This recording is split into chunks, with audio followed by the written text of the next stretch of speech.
எல்லோருக்கும் வணக்கம் நண்பர்களே. ஒரு உண்மை என்னன்னா, நம்ம யாரும் பணம் அதிகமாக இருக்கு அப்படின்னு ஷேர் மார்க்கெட்டுக்குள்ள வரல. வேற எங்கேயும் போய் நம்மளால எதையும் வாங்க முடியல அப்படிங்கிற நிலைமை. அதனால தான் ஷேர் மார்க்கெட்டுக்குள்ள வரோம்.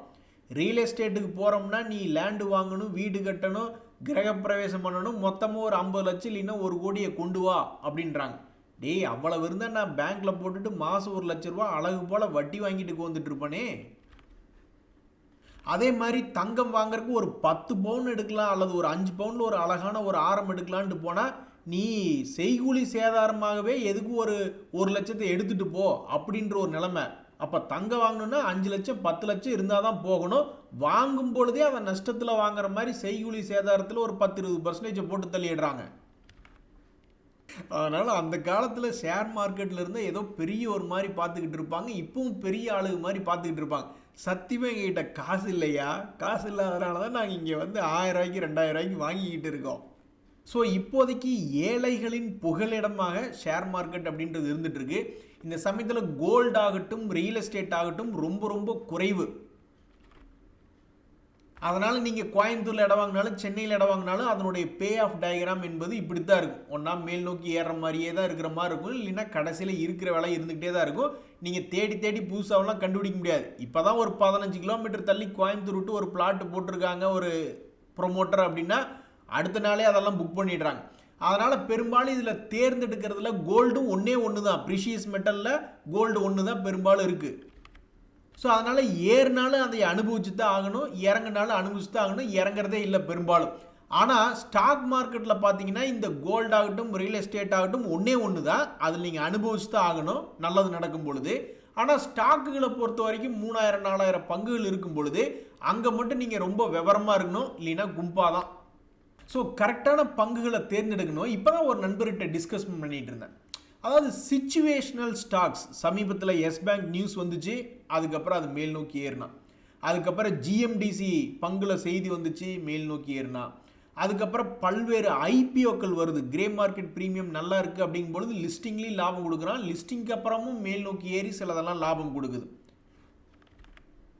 சில பங்குகள் சமீபத்தில் வந்து இன்சூரன்ஸ் ரிலேட்டடான நியூஸ் வந்துச்சு. பெருசாக அந்த நியூஸ் வந்து அன்னைக்கு மட்டும்தான் பெரிய மாற்றம் இருந்தது, அப்புறம் பெருசாக ஏர்லின்னு வச்சுக்கோங்களேன். அதே மாதிரி தான் இந்த சுகர் செக்டர் ரிலேட்டடான நியூஸ் வந்துச்சு, எத்தனால் ரிலேட்டடாக. அந்த ஒரு நாள் தான் ஏறினா, அப்புறம் பெருசாக ஏறல. அப்புறம் ரயில்வே துறை பங்குகளில் நியூஸ் வந்துச்சு, அது என்ன கிலோமீட்டருக்கு 1 பைசா ஏற்றுறோம் அப்படின்ற மாதிரி ஏதோ ஒரு சம்திங் நியூஸ் வந்தது. உடனே அதை வச்சுக்கிட்டு 20-25% ஏற்றி விட்டாங்க. ஸோ இதுக்குன்னே தனியாக ஒரு ஃபண்ட் அப்படின்றது இருந்ததுன்னா தான் இது போன்ற விஷயங்களில் உதவி செய்யும். ஸோ நம்மளே காசு இல்லாமல் ஸ்டாக் மார்க்கெட்டுக்குள்ளே வர்றோம். அப்போ அதுக்கு முன்னாடி எத்தனை ஆப்பர்ச்சுனிட்டி இருக்குது பாருங்கள். இந்த மாதிரி சிச்சுவேஷனல் பேஸ்டு, இந்த சிச்சுவேஷனில் இப்படி நியூஸ் ஓடிக்கிட்டு இருக்குது அப்படின்ற ஸ்டாக்குகளுக்கு நம்ம பணம் எடுத்து வைக்கணும். செக்டர் லீடர் போடுற பங்குகளுக்கு நம்மளுடைய போர்ட்ஃபோலியோவில் பில்ட் பண்ணணும்னா அதுக்கு தனியாக பணம் எடுத்து வைக்கணும்.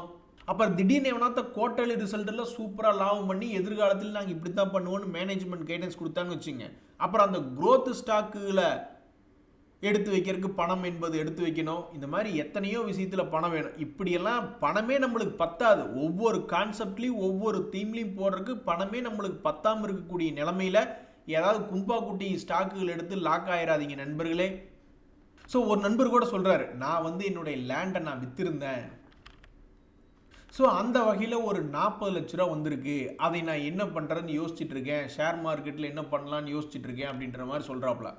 இந்த மாதிரி எல்லாருக்கும் கிடைக்கிறது ரொம்ப அரிதானது. அப்படி பணம் கிடைக்கிறவங்க தான் இந்த மாதிரி பல்வேறு வகைகளில் யோசிச்சு பார்ப்பாங்க. செக்டர் லீடர் யார், சிச்சுவேஷனல் ஸ்டாக்ஸ் யார்,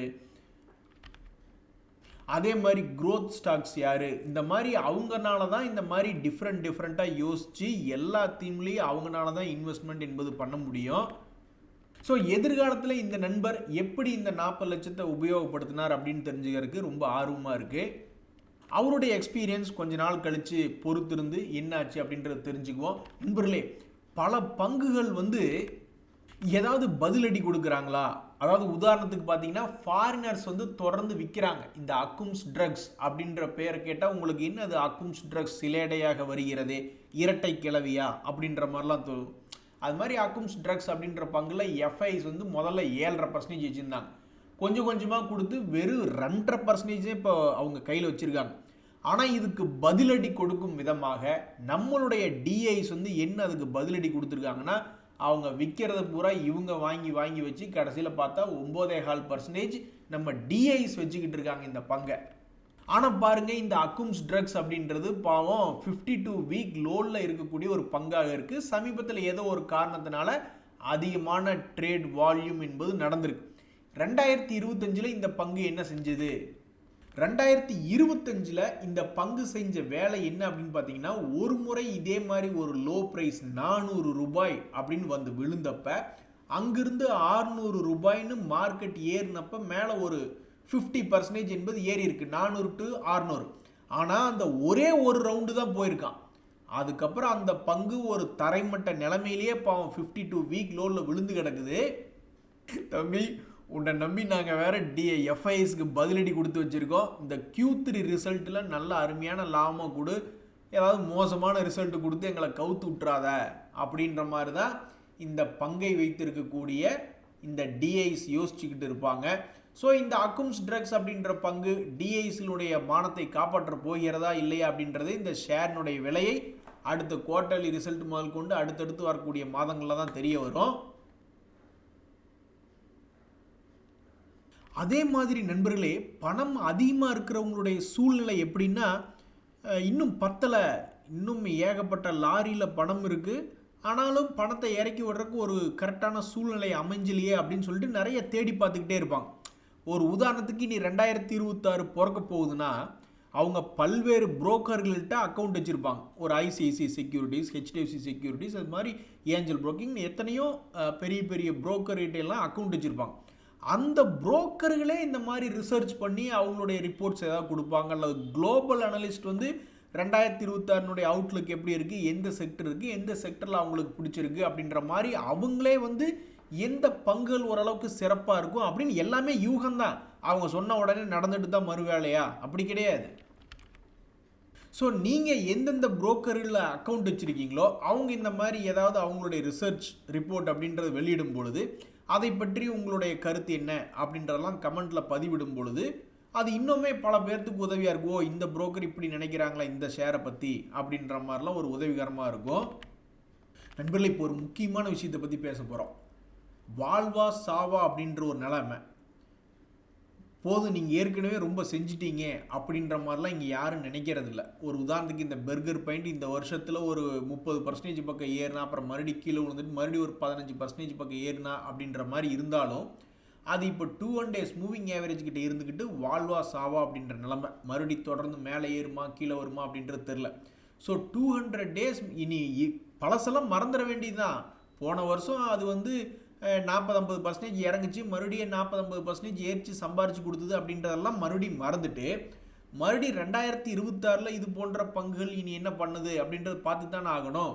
ஸோ அது மாதிரி தான் இப்போ இந்த டால்மியா பாரத் அப்படின்ற பங்கும் அதே மாதிரி தான். அவன்லாம் கீழேருந்து இந்த வருஷத்தில் 50% ஏறினான், அப்புறம் மறுபடியும் கீழே வீழ்ச்சி இறந்துட்டு இப்போ மறுபடியும் கரெக்டாக 200 days மூவிங் ஆவரேஜ் கிட்ட இது இருக்கிறதாக செய்திகள் இருக்குது. இப்படி இருக்கக்கூடிய நிலைமையிலே நீ அவ்வளோதான், 2025 இனி ஒரு 4-3 நாளில் முடிஞ்சிடும். அதுக்கப்புறம் நீ 2026 இது என்ன செய்யும் அப்படின்றதா இப்போ ஒரு கேள்வியாக இருக்குது. அதே மாதிரி தான் இன்னும் 2 பங்குகள், டிட்டாகர் ரயில்வே சிஸ்டம்ஸ் அப்படின்ற ஒரு பங்கு, அவன் ஒரு கட்டத்தில் ஏறி இறங்கிட்டான். அதே மாதிரி சிக்னேச்சர் குளோபல் அப்படின்ற பங்குமே இந்த வருஷத்தில் ஒரு நல்ல ஒரு அருமையான 2 வகையான மூவ்மெண்ட் என்பது பண்ணியிருக்கு. ஒன்று என்ன அப்படின்னு பார்த்தீங்கன்னா, ஒரு முறை 2025 தொடக்கத்திலே ஒரு முறை நல்ல ஒரு எழுச்சி, அப்புறம் மறுபடியும் ஒரு எழுச்சி, மொத்தம் 2 ரவுண்டு போயிட்டு வந்திருக்கக்கூடிய இந்த பங்குகள் இனி அடுத்த வருடத்தில் எப்படி பண்ணும். அதாவது நிறைய பேர் என்ன யோசிப்பாங்கன்னா, இந்த மாதிரி சின்ன சின்ன விளையாட்டெல்லாம் எனக்கு கிடையாது, நான் வந்து லாங் டேர்ம், அதனால் அவன் வந்து ஒரு வருஷத்தில் இப்போ இப்படி ஒரு ரவுண்டு போயிட்டு வந்திருக்கான்னா இது சின்ன ரவுண்டு, மறுபடியும் அடுத்த வருஷம் நான் இது எதிர்பார்க்கல, அதுக்கு முன்னாடி 2024 ஒரு ரவுண்டு போயிட்டு வந்திருக்கான் பார்த்தீங்களா, அதுதான் எனக்கு கணக்கு, நான் வந்து இப்படித்தான் கணக்கு பண்ணுவேன். அப்போ என்னை பொறுத்த வரைக்கும் இதெல்லாம் வந்து 1600 வரும்பொழுது தான் அது ஒரு கணக்கே வருது. சும்மா நீங்கள் கீழே வந்து ஒரு வருஷத்தில் இது ஒரு ரவுண்டு போயிட்டு வந்திருக்கான் அது ஓகே, பட் அந்த ரவுண்டுக்குள்ளேயே ஒவ்வொரு வருஷமும் நான் ஆடிட்டு இருப்பேனா? கிடையாது. என்னை பொறுத்த வரைக்கும் ஷார்ட் டேர்ம் ட்ரேடர் அல்லது லாங் டேர்ம் ட்ரேடர், என்னை பொறுத்த வரைக்கும் இப்படி ஒரு ரவுண்டு போயிட்டு வந்திருக்கான், அப்போ அடுத்த ரவுண்டு 1600 போயிட்டு வரட்டும், அது 2-3 வருஷம் ஆகட்டும், என்ன இப்போ அப்படின்ற மாதிரி ஒரு வருடத்துக்கு ஃபோக்கஸ் பண்ணக்கூடிய ஆட்களும் இருக்க தான் செய்கிறாங்க. அப்போ சில பேர் யோசிச்சு பார்ப்பாங்க, அப்படி பெரிய ரவுண்டு வரலின்னு என்ன பண்ணுறது அப்படின்னு. அப்போ அந்த ட்ரேடர்கள்லாம் பாவம் ஏமாந்து போயிடுவாங்களேன்னு. சரி, அப்போ சின்ன ரவுண்டு மட்டும் வரல, 3 மாதத்துக்குள்ளே ஒரு 15% வரல, சின்ன ரவுண்டு வந்து மறுபடியும் 2வது இடம் வரவே இல்லை, அவன் கீழே இப்படி கிடக்கிறான்னா அப்போ அந்த ட்ரேடர்கள் என்ன பண்ணுவாங்க? சும்மா தானே கொண்டிருப்பாங்க. அப்போ அதே பதில் தான் இந்த பெரிய ட்ரேடர்களுக்கும். அசைந்து அசைந்து வரும் யானையை நாம் என்ன செய்ய முடியும்? வேகமாக ஓடுன்னு நம்ம ஒரு குச்சி எடுத்து துரத்தணும்னு வச்சிங்களேன், அது நம்மளை மிதித்து சாணி பிழிஞ்சு விட்டுரும். அந்த மாதிரி தான். ஐயோ, சக்க பிழிஞ்சு விட்டுருன்னு சொல்ல வந்தேன். இந்த ஐஆர்சிடிசி அப்படின்ற பங்கு அந்த மாதிரி தான். அதனுடைய சுபாவமே வந்து பார்த்தோம்னா 2021 வரைக்கும் தான் வேகமாக இருந்தது, மார்க்கெட் நல்லா இருந்த சமயத்தில். அதுக்கப்புறம் இந்த பங்கு என்ன செய்தது அப்படின்னு பார்த்தீங்கன்னா, ரொம்பவும் ஸ்லோவாக வாழைப்பழத்தில் ஊசி போடுற மாதிரி கீழே இறங்கிட்டு மறுபடியும் எவ்வளவுக்கு எவ்வளவு மேட்ச் பண்ணி நடக்க முடியுமோ அவ்வளவுக்கு அவ்வளவு மெதுவாக நடந்து மேல் நோக்கி வந்தது. அப்புறம் மறுபடியும் அதே சேம் பேட்டர்ன். இப்படி இருக்கக்கூடிய ஒரு பங்கு கிட்ட நம்ம என்னத்தை எதிர்பார்க்கறது அப்படின்றதான் பல ட்ரேடர்களுடைய மனநிலை. ஸோ சமீபத்தினுடைய ரயில்வே ஸ்டாக்குகளினுடைய எழுச்சி அந்த சமயத்தில் கூட இந்த பங்கு பெருசாக ஏறி வரவில்லை அப்படின்றது ஒரு மனசுக்கு கஷ்டமான செய்தி. சரி, நீங்கள் வழக்கமாக எப்பவும் போல மெதுவாகவே நடந்து வாங்க அப்படின்ற மாதிரி தான் பல ட்ரேடர்களுடைய விருப்பமாக இருக்குது.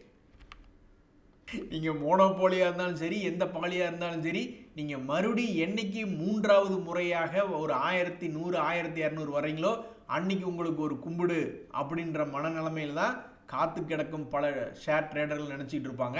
இந்த சமயத்தில் இன்னொரு மிக முக்கியமான செய்தி உங்களுக்கு தெரியாது இல்லை, பப்ளிக் செக்டர் பேங்க்ஸில் பெரிய ஆள் அப்படின்றது எஸ்பிஐ பேங்க் தான்.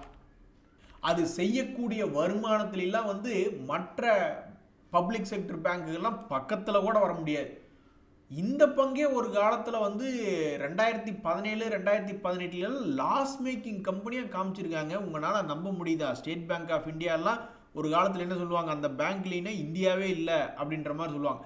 ஆனால் இந்த பங்கே ஒரு காலத்தில் 2 முறை முழு ஆண்டு அளவில் நஷ்டம் செஞ்ச பங்கு தான். ஆனால் இப்போல்லாம் 80,000 கோடி, 80,000 கோடி எவ்வளவு பெரிய பணம் எஸ்பிஐ வந்து அப்படி லாபம் பண்ணிக்கிட்டு இருக்கு.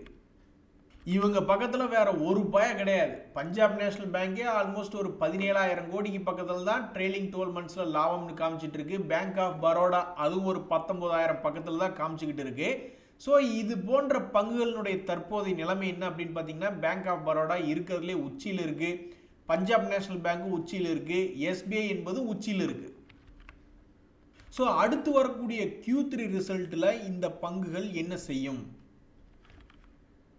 அதே மாதிரி 2 மிக முக்கியமான செக்டர்கள் அடிக்கடி பரபரப்பான பேச்சு வந்துக்கிட்டே இருக்கும்.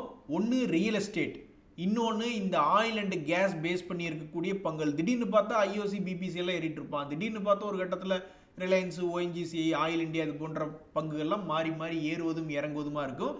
இதுக்கெல்லாம் மிக முக்கியமான காரணம் ஆயில் அண்ட் கேஸ் வேல்யூவேஷன்ஸில் ஏதாவது பரபரப்பாக திடீர்னு ஏறிச்சு இறங்குச்சு அப்படின்ற ஒரு தகவலாக இருக்கும். அல்லது ரியல் எஸ்டேட் கம்பெனியில் பொறுத்த வரைக்கும் கிட்டத்தட்ட 1000 ஏக்கர் அல்லது 1000 பிளாட்டுகள் ஒரே நாளில் அறிவிப்பு வந்த உடனே விற்று தீர்ந்து விட்டன அப்படின்ற மாதிரிலாம் பரபரப்பாக பேச்சு இருக்கும்போது தான் அந்த பங்குகளுடைய விலைகள் ஏற்ற இறக்கத்தில் இருக்கும். ஆனாலும் பாருங்கள், இப்போ இந்த ஓஎன்ஜிசி இந்த வருஷத்தில் அது ஒரு நல்ல விஷயமே அதிகமாக பண்ணல. வெறும் ஒரு 5% ஏறுவதும் அப்புறம் மறுபடியும் இறங்குவதும், 5% ஏறுவதும் அப்புறம் மறுபடியும் இறங்குவதும், அப்புறம் 5% ஏறுவதும், அப்புறம் வந்து பார்த்தீங்கன்னா அப்புறம் ஒரு 12% ஏறுவதும், இப்படித்தான் அதனுடைய மூவ்மெண்ட் என்பது ரொம்பவுமே சுருக்கமான இடையில இருக்கக்கூடிய ஒரு இடத்துல இருக்கக்கூடிய இந்த நிலைமையில் ஒரு 3 months லோ அப்படின்ற ஒரு இடத்துல தான் இந்த பங்கு ட்ரேட் ஆகிட்டு இருக்கு. இனி மறுபடியும் எப்போ தன்னுடைய பழைய கையை எட்டி பிடிக்கும்?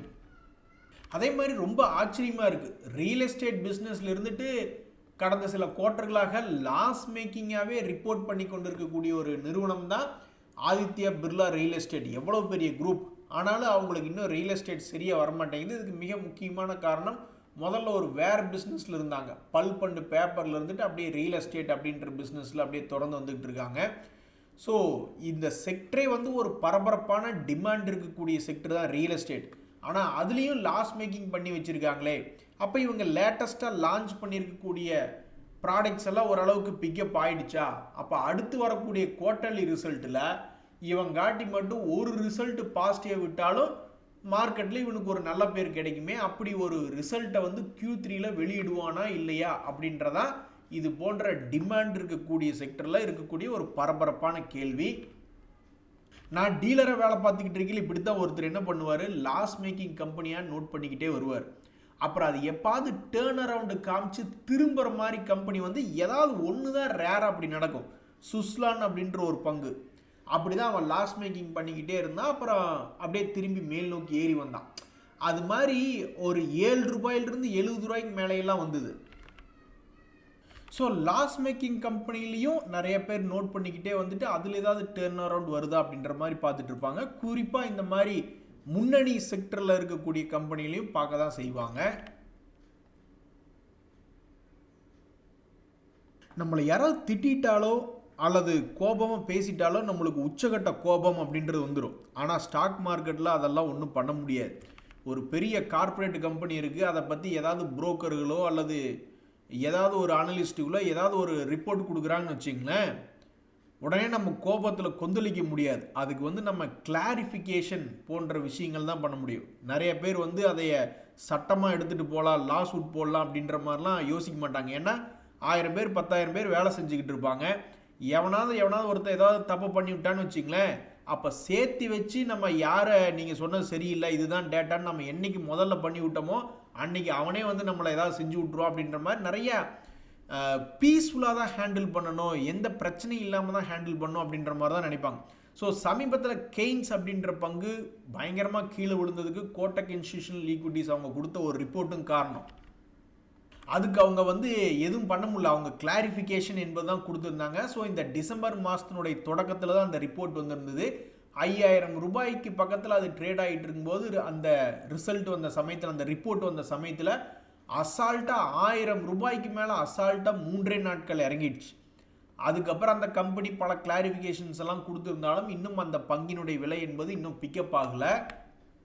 ஒரு வருஷத்துக்கு முன்னாடி சில மாதங்களுக்கு முன்னாடி என்ன நினச்சிட்டு இருந்திருப்பாங்க சில பேர், அடாடா 4000 ரூபா இருக்கும்போது எடுக்காம விட்டுட்டமே, இப்போ என்னடானா 7500 வந்துருச்சு அப்படின்னு நினச்சிக்கிட்டு இருப்பாங்க. ஆனால் அதே பங்கு இப்போ மறுபடியும் 7500லேருந்து கீழே இறங்கி அதே 4000 வந்து விழுந்துருச்சு அநியாயத்துக்கு. நண்பர்களே, பட்ஜெட் சமயத்தில் இன்னொரு செக்டர், இந்த அக்ரிகல்ச்சர் ரிலேட்டடாக இருக்கக்கூடிய இந்த சுகர் எத்தனால் அந்த இண்டஸ்ட்ரிக்கு ஏதாவது அறிவிப்பு வருமா அப்படின்றது பார்த்துக்கிட்டு இருக்காங்க. ரயில்வே துறை, இன்ஃப்ராஸ்ட்ரக்சர் போன்ற பங்குகளை பார்த்துட்டு இருக்கும்போது டிஃபென்ஸுகளுக்கு ஏதாவது அறிவிப்பு வருமா பட்ஜெட்டில் அப்படின்னு பார்த்துட்டு இருக்கும்பொழுது வேறு எந்த செக்டர் வந்து பட்ஜெட்டில் பேசப்படலாம் அப்படின்னா அதில் சுகர் அண்ட் எத்தனால் போன்ற பங்குகளும் தான் இருக்குது. அதில் ஒரு முன்னணி கம்பெனியாக இருக்கக்கூடிய ட்ரிவேணி இன்ஜினியரிங் தற்போதைய செய்தி என்னென்னா அந்த பங்கு 200 days மூவிங் ஆவரேஜ் என்பதை தாண்டி இருக்கிறது போன வாரத்திலே அப்படின்ற ஒரு செய்தி தான். 2025 இந்த பங்கு என்ன பண்ணியிருந்தது அப்படின்னு பார்த்தீங்கன்னா ஒரு ப்ராப்பரான ஒரு செட்டப் என்பதே இல்லை. அவன் இஷ்டத்துக்கு இறங்கி ஏறி இருக்கான். எப்படி பார்த்தாலும் ஒரு ரவுண்ட் என்பது போயிட்டு வந்திருக்கக்கூடிய ஒரு பங்காக இருக்குது.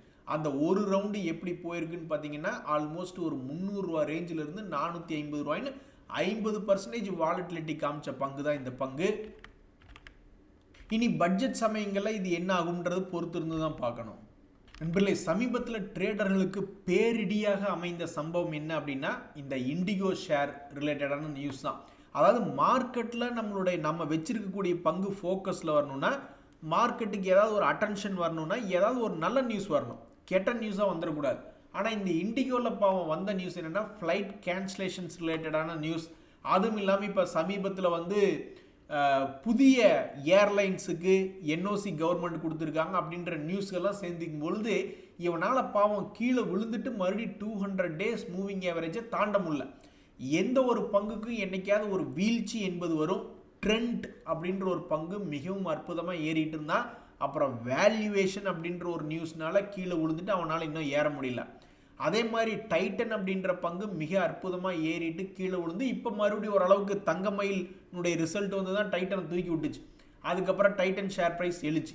டாடா மோட்டர் இதே மாதிரி கீழே விழுந்துட்டு அவனால் பாவம் இன்னும் எந்திரிக்க முடியல. அந்த மாதிரி நிறைய இருக்கக்கூடிய சமயத்தில் இந்த இண்டிகோ அப்படின்ற பங்கு அப்போ அவன் புண்ணான காலம் 2021 அற்புதமான ஒரு ஏற்றம். 1000 ரூபாய் எங்கே, 6000 ரூபாய் எங்கே. அதுக்கப்புறம் இப்போ ஃப்ளைட் கேன்சலேஷன்ஸ் மற்றும் புதிய ஏர்லைன்ஸுக்கு அப்ரூவல் அப்படின்ற ஒரு நியூஸ்னால பாவம் 200 days மூவிங் ஆவரேஜுக்கு மேலே ததிங்கினத்துவம் கீழே பாட்டு பாடிக்கிட்டு இருக்கு. எத்தனையோ பேர் வந்து கண்டிப்பாக இந்த 200 டேஸ் மூவிங் ஆவரேஜ் என்பதை உடைக்கும் பொழுதே நிறைய ட்ரேடர்கள் தங்களுடைய பொசிஷன்ஸ் எல்லாம் மாற்றி வச்சிருக்கிறதுக்கு அதிகமான சாத்தியக்கூறுகள் அப்படின்றது ஒன்று. ஸோ நல்லா ஏறிட்டு இருந்த பங்கு சமீபத்தில் 200 டேஸ் மூவிங் ஆவரேஜுக்கு கீழே வந்திருக்கு அப்படின்ற ஒரு செய்தியில் இந்த இண்டிகோ அப்படின்ற பங்கு இருக்குது. அதே மாதிரி இந்த ஏரிஸ் லைஃப் சயின்சஸ் இது எப்படி உச்சரிக்கணும்னு வேறு தெரில. ஈன்னு இருந்தால் எலிஃபெண்ட்டுன்னு தாங்க நாங்கள் பேசுவோம். அப்போ இது ஏரிஸ் லைஃப் சயின்சஸ் அப்படின்ற பங்கு, அதுவும் பாவம் 200 டேஸ் மூவிங் ஆவரேஜ் கீழே இருக்கக்கூடிய ஒரு பங்காக இந்த ஏரிஸ் லைஃப் சயின்சஸ் அப்படின்றது இருக்கு. இந்த சோகமான பல ஷேர்களுக்கு மத்தியிலையும் ஒரு நல்ல பலன்களை கொடுக்கும் பங்குகளாக அதில் ரொம்பவுமே மோசமான தகவல்கள் கூட இருக்குங்க. இப்போ ஆனந்த் ரத்தி அப்படின்ற பங்கெல்லாம் எடுத்து பார்க்குறோம்னு வச்சுங்க, மேபி ஒரு வேல்யூ இன்வெஸ்டருக்கு இது என்னங்க ஸ்டாக் பி இப்படி இருக்கு அப்படின்ற மாதிரி அவருக்கு தோணும். ஆனால் அதுலேயே இன்னொரு வேல்யூ இன்வெஸ்டர் வந்து என்ன சொல்லுவார்னா, இது பாஸ்ட் டேட்டா வச்சு தான் 73, ஃபியூச்சரில் இவங்க செய்யக்கூடிய லாபத்தை ஃபோர்காஸ்ட் பண்ணி பார்க்கும்போது இந்த ஸ்டாக் பி ஒன்றும் பெரிய விஷயம் கிடையாது. அந்த மாதிரி பல்வேறு பங்குகள் வந்து என்ன ஒரு சுச்சுவேஷனில் இருந்தாலும் நம்மளுக்கு நற்பலன்களை கொடுத்துள்ள பங்குகள்னு பார்த்தா இந்த லேட்டன்டிவ் அனாலிட்டிக்ஸ் 2025 கீழே தான் இருந்தது, இருந்தாலும் ஒரு நல்ல எழுச்சி. அதே மாதிரி இந்த ஆனந்த் ரத்தி வெல்த் அப்படின்ற பங்கு அதனுடைய பி ரேஷியோ ஜாஸ்தியாக இருந்தாலும் இந்த 2025 அருமையான ஒரு வளர்ச்சியாக கொடுத்துருக்கு. ஸோ தங்கமாகட்டும் அல்லது எதாகட்டும் அவங்கெல்லாம் அவங்க ஒரே ஒரு ஸ்டாக்கு தான். தங்கம்னு எடுத்துட்டா ஒன்று தான். ரியல் எஸ்டேட்னு எடுத்துட்டோம்னா ஒரு ஏரியாவில் ஒரு நல்ல இடம் ஒன்று வாங்குகிறோம், அந்த மாதிரி தான் இருக்குது. ஆனால் பங்குகளில் 3000 பங்குகளுக்கு மேலே இருக்கும் பொழுது அந்த தங்கத்தை விடவும் அதிகமாக வளர்ச்சி தரக்கூடிய பங்குகளை நம்மளால் கஷ்டப்பட்டு கண்டுபிடிக்கிறது என்பது கொஞ்சம் கஷ்டம்தான். இருந்தாலும் கண்டுபிடிச்சிட்டா என்றைக்குமே ஸ்டாக் மார்க்கெட் தான் கில்லாடி அப்படின்றதுல எந்த விதமான மாற்று கருத்தும் இல்லை. நன்றி, வணக்கம்.